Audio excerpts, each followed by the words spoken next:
अस्सलाम वालेकुम मेरे प्यारे नाज़रीन, उम्मीद है कि आप लोग अच्छे से होंगे।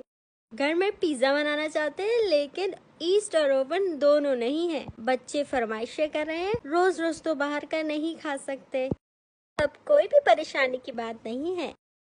विदाउट ईस्ट पिज़्ज़ा बनाने के लिए सबसे पहले आप 2 कप मैदा लेंगे, 1/3 कप योगर्ट यानी कि दही ऐड करेंगे, half tea spoon baking powder, half tea spoon baking soda, 1 teaspoon salt, 1 teaspoon sugar, 2 teaspoon oil. गर्म पानी से डो को गूंदेंगे, 1 आवर डो को रेस्ट देंगे।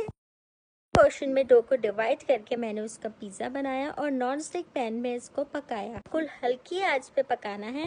अपनी मर्जी की टॉपिंग ऐड करेंगे। नॉन स्टिक पैन में इसको रख के बिल्कुल हल्की आंच पे ढक के पकाएंगे। चीज मेल्ट हो जाएगी। ये हमारा मजेदार सा पिज्जा रेडी हो गया है विदाउट ईस्ट एंड ओवन।